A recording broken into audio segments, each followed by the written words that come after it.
semua, kembali lagi dengan Vivi. Kali ini aku akan menarik energi general ya, dan akan membacakan tentang kenapa dia datang dan pergi dalam hidupku. Apakah dia ada rasa cinta kepadaku? Namun ini adalah energi general, jadi mungkin nggak semuanya bisa resonate, tapi ambil bacaan-bacaan yang baik sebagai harapan, dan yang kurang baik jadikan antisipasi. Oke. Kenapa dia datang dan pergi dalam hidupku?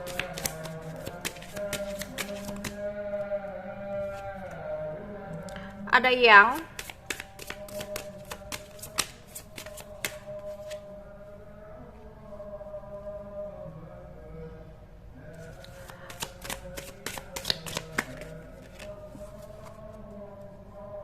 new life.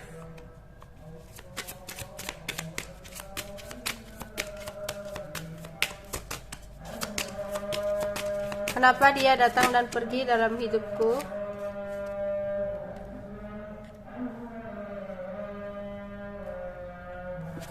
Soulmate.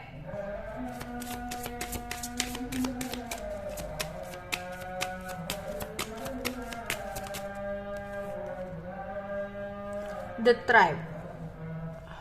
Oke.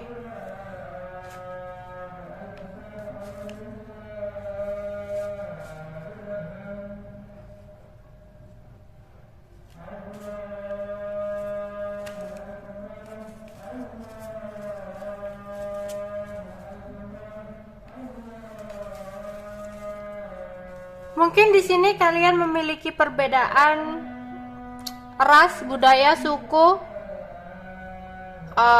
jarak, bahasa, atau apapun itu ya, umur, status, cara pandang, atau apapun itu. Ada sebuah perbedaan antara kalian berdua di sini. Ada sebuah hambatan yang dia pikirkan. Energi maskulinnya kencang banget di sini. Oke. Ketika dia merasa kesepian, dia akan datang kepada kamu. Ya, ketika dia merasa sendirian, merasa sepi, tidak ada orang di dalam hidupnya, dia akan datang kepada kamu. Namun, di sisi lain, terkadang dia ingin sesuatu yang baru. Dia merasa bahwa di luar sana akan ada seseorang soulmate yang bisa memberikan kenyamanan lain selain dengan kamu. Karena dia merasa ada kepesimisan di antara hubungan kalian berdua. Jadi kepesimisan ini akan persatuan kalian berdua. Jadi dia merasa pesimis bahwa kalian bisa untuk bersatu karena adanya perbedaan ini. Namun ketika mungkin seseorang yang dia cari itu tidak sesuai dengan harapan dia, atau masih lebih baik kamu, dia akan datang lagi sama kamu. Atau bisa jadi ketika dia ada teman-temannya, dia akan sibuk-sibuk sama temannya, sama pekerjaannya, atau bersenang-senang dengan orang lain. Namun di sini ketika dia merasa sepi, sendiri, dia akan datang kepada kamu. Wow, kayak pelarian ya.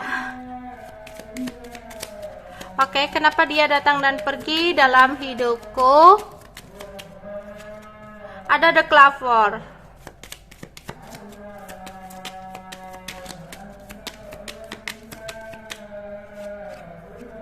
The Fish,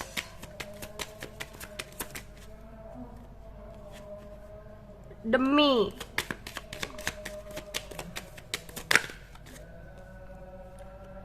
The Clock Tower,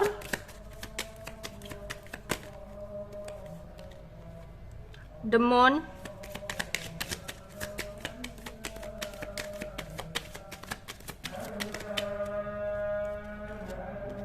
The Child. Oke.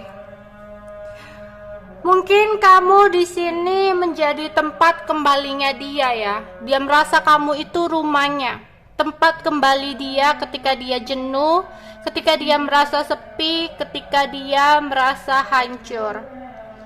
Di sini ada juga yang menjadikan kamu itu sebagai gambling atau sebagai keberuntungan gitu ya. Karena dia tahu bahwa kamu itu akan selalu menerima dia karena ketulusan hati kamu. Dia tahu kalau kamu itu tulus mencintai dia. Dia tahu bahwa kamu akan selalu menunggu dia. Menunggu dia kembali. Dan itu yang kurang bagusnya. Jadinya dia menyepelekan kamu di sini ya.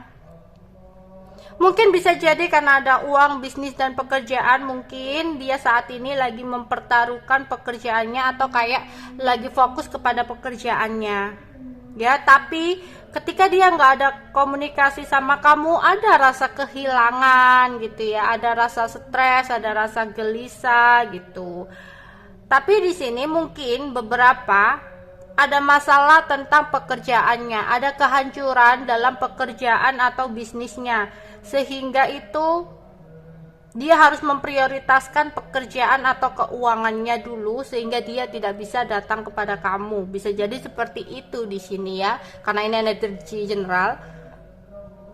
Namun sebenarnya perasaan dia sama kamu itu masih besar. Ada perasaan, tapi di sini aku merasa kalian itu ya tidak menjadi prioritas utamanya gitu. Padahal ketika seseorang mencintai orang lain atau seseorang yang dia anggap istimewa, dia akan selalu memprioritaskan.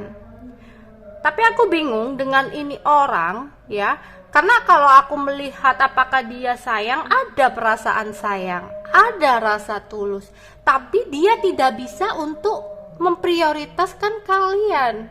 Itu yang membingungkan. Kita akan melihat perasaan dia yang sebenarnya saat ini seperti apa. Perasaan dia yang datang dan pergi dalam hidupmu. What voting for?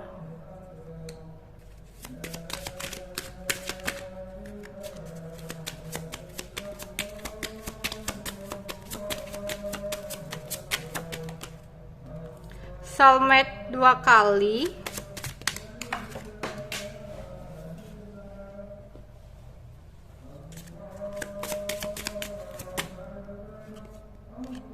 Codependency.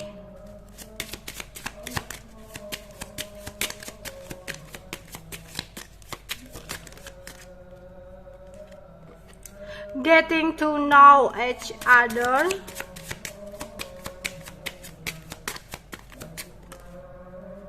Rekonsiliasi. Oke. Di sini ya, dia masih menunggu waktu yang tepat ya. Sebenarnya dia itu menanti ya. Kadang itu dia menanti akankah ada soulmate lain di luar sana yang seperti kamu. Tapi bisa dikatakan dia nyaman dengan kamu. Dia memang merasa kamu segalanya ya. Bahkan di situ tadi dia merasa bahwa kamu itu adalah rumah dia, tempat dia kembali. Tapi kembali lagi, ada perbedaan yang menyebabkan dia pesimis di hubungan kalian. Di sini ada codependency. Mungkin awalnya itu dia cinta ya, dia sayang, dia nyaman, tapi ada codependency nih yang gak aku suka. Dimana dia akan bersikap seenaknya ya, dan udah kayak ketergantungan banget sama kamu, nggak bisa lepas gitu loh. Ketika dia ingin lepas, dia nanti ujung-ujungnya balik lagi sama kamu, rekonsiliasi lagi. Ketika dia mencoba dengan energi yang lain yang bisa membuat dia tergoda, tapi nanti ujung-ujungnya sama kamu lagi, kembali lagi sama kamu. Oke sih, ada kabar bagusnya, dia nggak bisa lepas sama kamu. Tapi jeleknya di sini, sampai kapan kamu seperti ini dengan ketidakjelasan yang dia berikan gitu. Oke, kalau dia kembalinya itu kembali untuk memperbaiki atau menyesali semua perbuatan dia, ya. Tapi enggak di sini. Akhirnya ketika dia kembali, kamu welcome. Ketika dia kembali, kamu mau lagi menerima, memberi kesempatan. Akhirnya dibuat dia sebagai kebutuhan akhirnya, bukan cinta yang real, bukan cinta yang tulus, karena dia masih selalu mencari seseorang yang lain yang menurut dia ada orang lain yang sempurna lagi, yang memang gak ada perbedaan, yang akan direstui, yang akan disetujui, dan yang bisa untuk dijadikan ke komitmen yang lebih tinggi gitu. So berarti di sini dia beranggapan kamu nggak bisa dijadikan seseorang untuk komitmen yang jangka panjang, untuk komitmen yang lebih lanjut, ya kan? Itu buruknya. Berarti kamu hanya dijadikan stuck sampai sini, gini-gini aja, nggak ada arah dan tujuan ke depan. Karena apa? Karena dia masih mencari gitu, merasa bahwa ada seseorang lain lagi di luar sana yang berhak atau yang bisa dijadikan keseriusan. Tapi ujung-ujungnya kenapa nggak ada, yang akhirnya kembali lagi sama kamu dan kamu menerima. Tapi kembalinya ini tidak pernah untuk penyesalan, atau tidak pernah akhirnya menyadari ya udahlah aku sama dia aja, ya udahlah berarti orang yang tepat atau orang yang terbaik untuk dijadikan komitmen hanya dia. Enggak seperti itu. Dia kembali ketika dia merasa tersakiti, atau dia kembali ketika dia merasa kesepian, atau merasa bahwa kamu yang masih yang terbaik gitu loh. Tapi masih yang terbaik bukan berarti kamu dijadikan pelabuhan terakhir. Masih yang terbaik berarti akan ada nantinya, dia masih menunggu akan ada nantinya orang lain lagi. Jadi sementara sama kamu aja lah gitu. Jadi bukan kembalinya karena penyesalan di sini, ya. Dia merasa nggak bisa sama kamu, makanya dia mencari orang lain lagi. Tapi selama ini belum ada, akhirnya kembali lagi sama kamu. Kembalinya ya akan tetap seperti ini gitu. Berarti kan otomatis kamu hanya dijadikan pelampiasan, pelarian, meskipun ujung-ujungnya masih ada ya, masih kamu yang terbaik. Tapi sampai kapan? Suatu saat nanti seandainya dia benar-benar menemukan orang lain lagi gitu ya, yang benar-benar oke lah, saat ini kamu merasa kamu yang terbaik juga ya, kayak nggak akan bisa lah dia menemukan orang lain lagi selain aku yang bisa menerima ini itu gitu ya. Seandainya ada orang yang bisa seperti kamu gitu ya, yang diginiin kayak kamu gitu, dan tidak ada perbedaan antara mereka.